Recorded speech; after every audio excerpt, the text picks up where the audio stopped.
Hello, beautiful soul. In this video, I want to talk about why it's so important, imperative actually, that we choose our team in life wisely if we're wanting to achieve the things we want to achieve in life with the least resistance in the most supported way.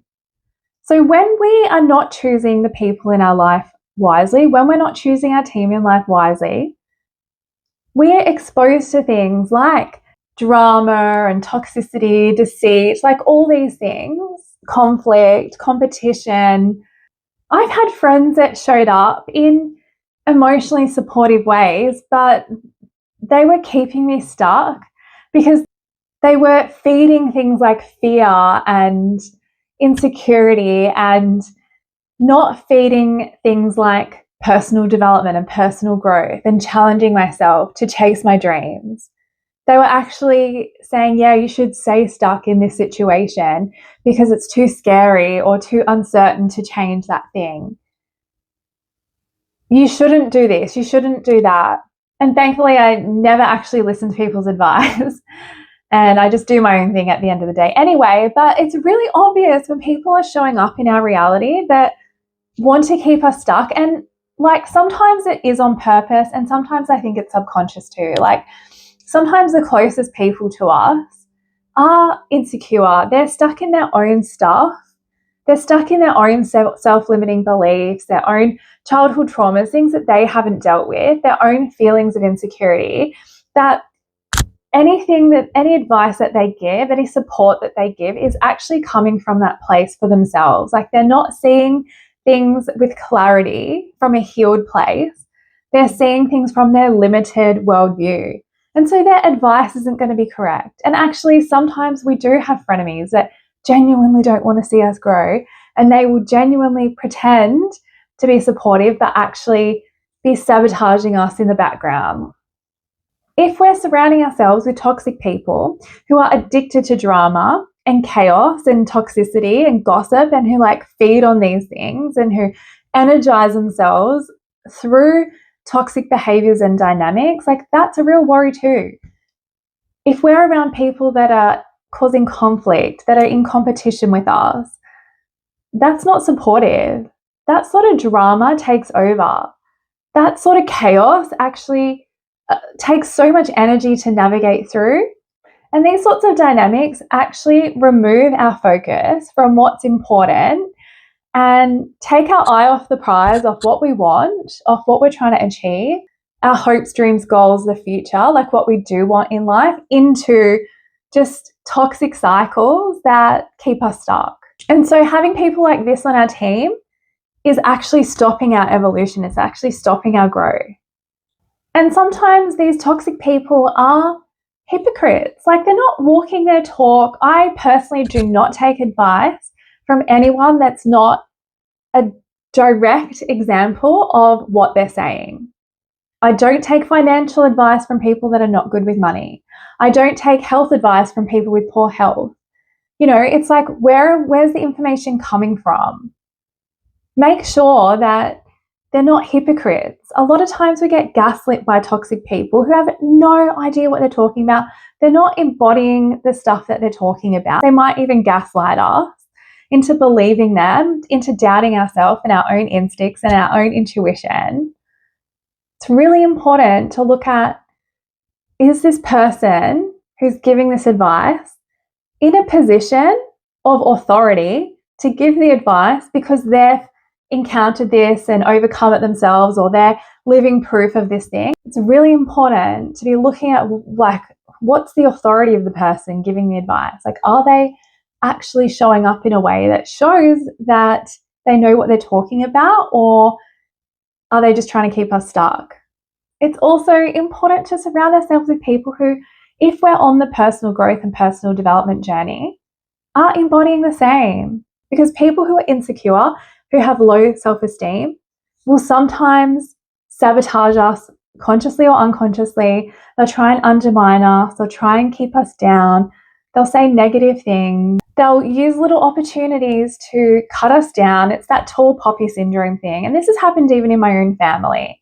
So it's really important to identify the dynamics that are toxic, even if they're unconscious, even if the person doesn't mean it. Like, We need to get real about this.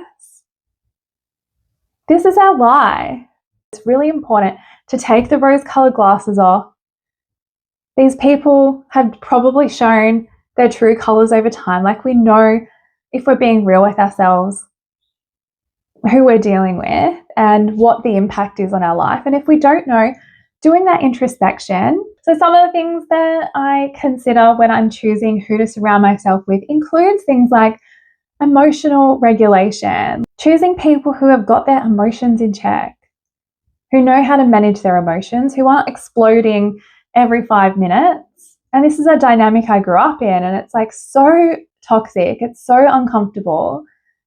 It's not good for anyone. I've got my emotions in check, and I expect other people around me to do the same.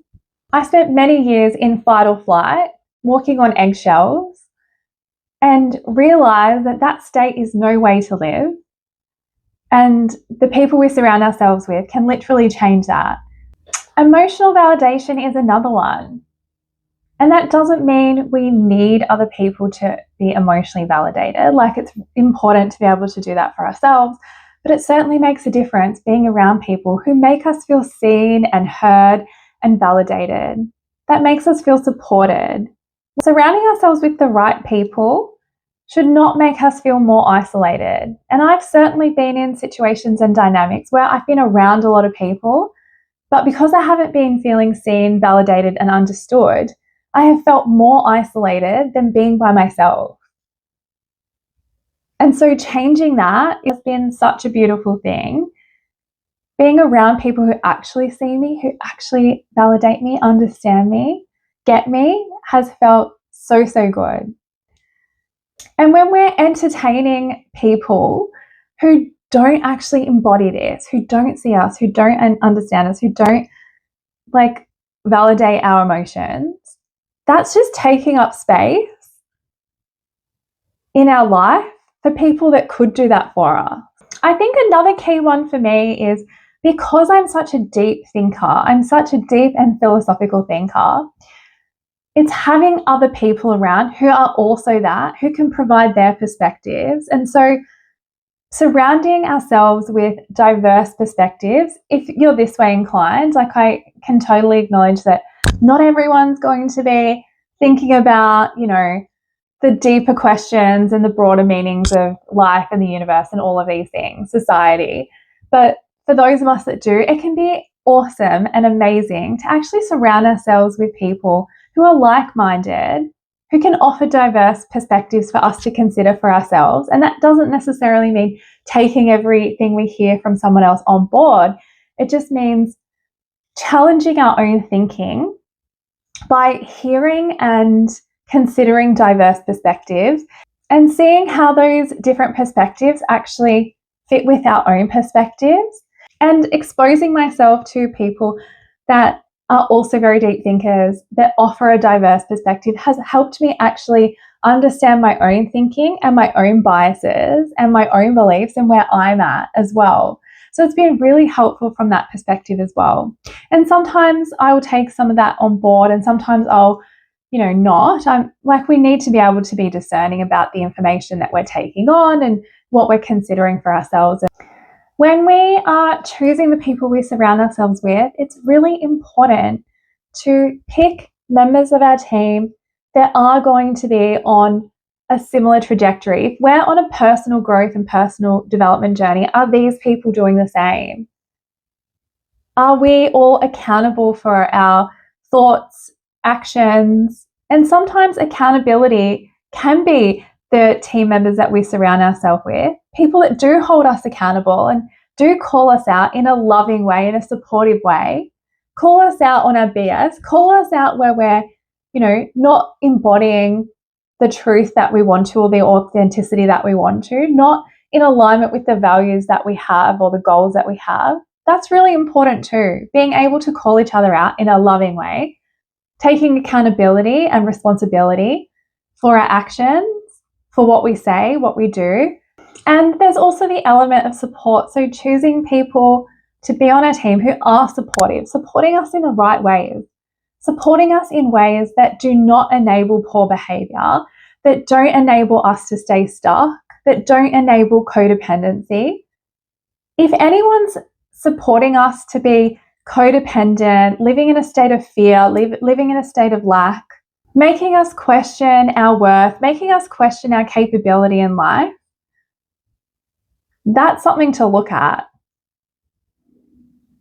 The right people who are supportive of us support our growth, support our expansion. They want us to challenge ourselves. They want us to meet our potential. They want us to live the life of our dreams. They're going to challenge us to do that, even if it's hard. Even if the things that they support us to do don't look like the support that we want in the moment. Things for our highest good are sometimes challenging.